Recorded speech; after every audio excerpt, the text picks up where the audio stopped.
Hey guys, welcome to Cabbage Talks. I'm Noah, and today I'm going to be talking about Grow Up Timmy Turner, the Fairly Odd Parents movie that came out in 2011. Yes, starring Drake Bell, Daniela Monet. I don't know why I'm messing up her name. Darren Norris, Terrell Rothery, and Steven Weber. Um, if you don't know who Drake Bell is, then I would be very surprised. Daniela Monet, she was, I want to say, Tori's sister in Victorious. And Darren Norris, of course, he voices Cosmo and Timmy's dad on the show, and he was Timmy's dad and voiced Cosmo in the movie. Terrell Rothery, she was Timmy's mom, and Steven Weber, he played the villain. First, I'm going to start out with a few things that I liked about this movie. I like Darren Norris in it. It was nice to see him because I'm a big fan of Unless Classified. Seen all 3 seasons, the movie Future. I mean, it's all that. And it was cool seeing him in this. And I like his voice. His voice acting is good. I was a little disappointed there was no Dinkelberg. I gotta say it. I was really hoping for some Dinkelberg action, but that sounded weird. But anyway, now we didn't get any Dinkelberg in this movie, but yeah, that would have been really cool to see him in that light. And the voice acting, I mean, it was good. I mean, it was as good as it usually is. So that was like the main thing that I liked about this movie. Not to say that everything else in the movie I disliked, just that was the thing that I really enjoyed at least. So now for a few things. Several things that I disliked. Not a surprise. I wasn't surprised at this, but it's still something that I disliked. It was not accurate to the show in many ways. Well, Timmy still has Cosmo and Wanda, and they explained it, but from the show, no, that would not fly. No, that's not how that works. When he turns, I think 13? I think it's 13.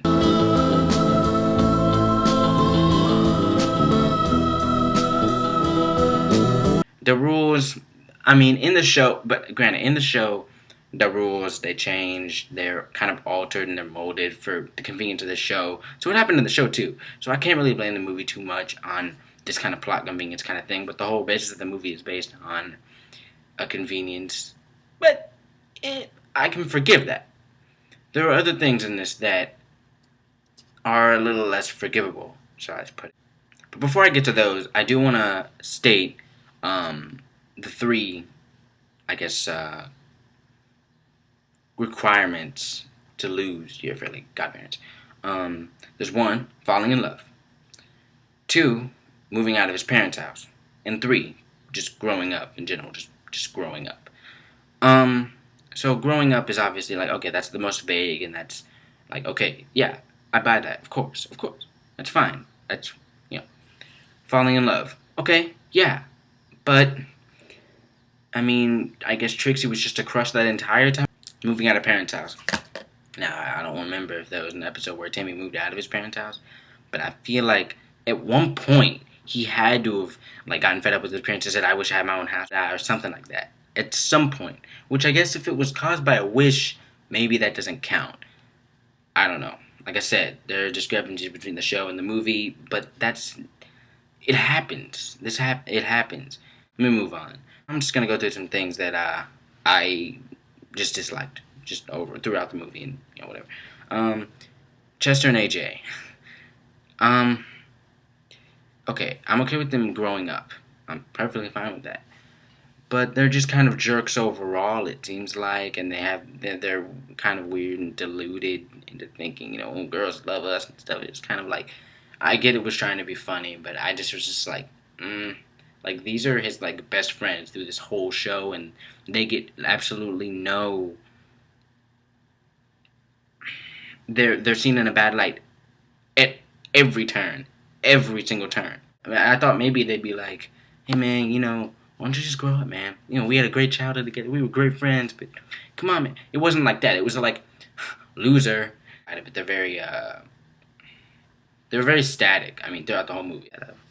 Hugh J. Magnate is the villain's name, and him and Crocker strike up a deal. Here's my deal with that.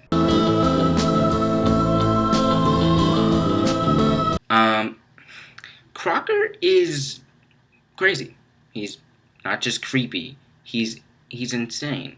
I mean, he's been put in straitjackets numerous times, dozens of times. But the thing with this was when Crocker said, "You have nothing to lose by trusting me." I was like, "You're like this huge political figure slash energy, guy. He's a big figure in the city of Dimsdale. Let's put it that way. So the fact that Crocker says you have nothing to lose by trusting me, that's like a complete lie. He has everything to lose by trusting you. If you go down the wrong road and people find out about it, people find out that you're looking for fairies, or people find out that you're trusting this guy, then he would lose all credibility. So I thought that was interesting, how it was just like, you have nothing to lose by trusting me. Yes, you do. And he goes, yeah, sure. And of course, this is a cliche. The only thing that brings down the villain is pride. In this situation, he says, this is a quote, "The only thing that can stop someone like me would have to be magical fairies." Of course. So not only are you, a business tycoon that is money hungry and power hungry, you're also just ultra prideful. That was just like, okay, I get it. He's the bad guy. But geez. But I understand. I mean, the plot has to move on. They have to, get him with Crocker. Okay, whatever. And you get Timmy. He falls in love with because she's back now and she's this environmentalist. But anyway, she loves this park that they grew up in all their childhood, and she doesn't want to tear it down. And Magnate wants it torn down for a hotel, I believe. So, okay. She's kidnapped by Magnate. This is something that happens in movies a lot, people being kidnapped. Or just things happening in broad daylight. Let's just put it that way. When a bad thing's happening in broad daylight, either no one notices, or someone who needs to notice. But everyone else either looks on and goes, looks back, eating their food or whatever. I mean, because in situations like that, I'm like, okay, let's see what they do. I mean, I'm sure they won't do anything, because that's just how they do it in movies, but let me just look at the people in the background. This is one guy. This is very good. Yeah, it's white, yes. What? Okay. That's how that scene went for, like, all those people. They looked over. I mean, they saw her. A 23-year-old girl tied up in a net, being put into a white limo, or big white car. And the kids are the only people that go, whoa, we need to warn someone. Let's get Timmy. And, of course the kids are going to do that. That's fine. But the fact that no one else even reacts, you just look and you go, crime being committed, not my problem. I have a problem with that, and that is a recurring theme in a lot of different movies. Not just this movie. It's been done so much. Okay.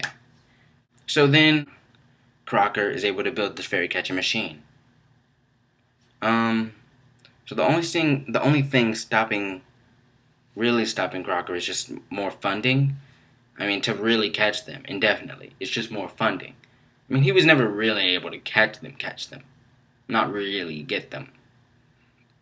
Until this point. Because he just needed a little more money? Okay.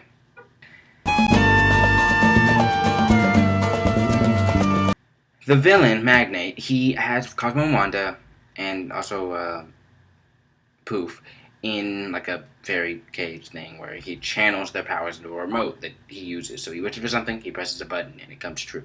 Okay. I had a problem with that because, well, that's not how it works. I didn't think that's how it worked. Maybe I'm mistaken. Maybe you can channel their powers. Maybe someone else can use their powers. But I always thought, this is just me, I always thought that only the owner of the Fairly Odd Parents could use their powers. But, okay, sure, he has this chamber that, him and Crocker build inside this big Chuck E. Cheese lair that no one knows about, which I find odd because, even no one knows about the lair? Obviously he had people build it, so, those people obviously know, but I'm guessing he, swore them to secrecy or took them out or something. But literally no one knows about something that's just a couple floors down over under the ground floor of his giant building. No one knows about this giant freaking Chuck E. Cheese's underground. Okay, sure, whatever. That happens. There's so many layers, secret layers in movies, and they're never even found. And another thing, I always thought that Timmy could not tell anyone about his Fairly Odd Parents or he'd lose them. But maybe that's just my imagination. Or maybe I'm just getting him mixed up with something else. But I was sure that he couldn't tell anyone because he could never tell his friends. He could never tell his parents. I was under the impression that he couldn't tell anyone about them or he would lose them. He told Chester and AJ, who are adults. Even then, even if it was just like he tells kids, no, he told adults, Chester and AJ. So, yeah. Chester and AJ, despite not believing in magic and laughing in his face, they believed that if they help Timmy, that he'll get them girlfriends. Like he said, yeah, I'll get you girlfriends. I'll magically get you guys girlfriends. Okay. So they're that dumb or desperate. They're that dumb and desperate. They're completely vapid. If they don't believe something, then you don't believe it. Because someone says girl or girlfriend, you're just like, oh, yes, I now believe in magic. What? That doesn't make any sense. That's just a plot convenience. But I guess it had to lead up to the ending, which is him saving Tootie and saving the Fairly Odd Parents at the same time. He kisses Tootie, which means he's really in love and all this, and then they're actually freed because he can't have him anymore because, Also, due to the plot convenience, Timmy remembers Cosmo and Wanda, even after losing them. But I guess that was a brief period. That was a brief period in between losing them and then getting them back in the Fairy Council, which made this complete rule that basically says, hey, Timmy, if your name is basically a rule specifically for Timmy. Hey, if your name is Timmy Turner and you have saved the fairy world multiple times and you've had your Fairly Odd Parents for 13 years, then you can keep them as long as you promise to do good with the powers. That's the law. And then Jorgen was like, yep, okay, boom, it's done. So it's done. So he gets them and they all stay together and they all remain happy family at the end. That was the movie. Very poorly explained by me. But I still have a question. Why are kids given Fairly Odd Parents if they only ever use them for selfish reasons? Throughout the movie, it's basically stated, yeah, kids have only used them for selfish reasons. And throughout the show, when does Timmy ever do something good besides saving the fairy world? But, do something good for his world. I've always wondered why. You could ask a question like, why is there a pineapple under the sea? But even Truth or Square couldn't give you that answer, which the trailers led us to believe. That was horrible. That was just despicable on their part. But, it's fine. I guess you just don't really ask these kinds of questions because it is a cartoon. You have to remember, it's not rooted in complete realism. It's not rooted in really our world. Dimsdale is a fictional place with fictional people and all that. So, okay, that's fine. But here's something that I found a little interesting. Overall, the show and the movie combined kind of teaches that, kids are selfish. When you grow up, you can actually do things now. But I may be way off. This video is pretty long. So, this has been Cabbage Talks. I'm Noah, and I just talked about Grow Up, Timmy Turner, the Fairly Odd Parents movie. I'll see you guys later. Bye. We don't believe in normal. Oh,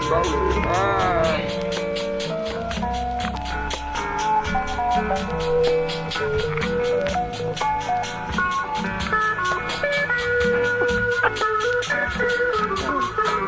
You think you understand.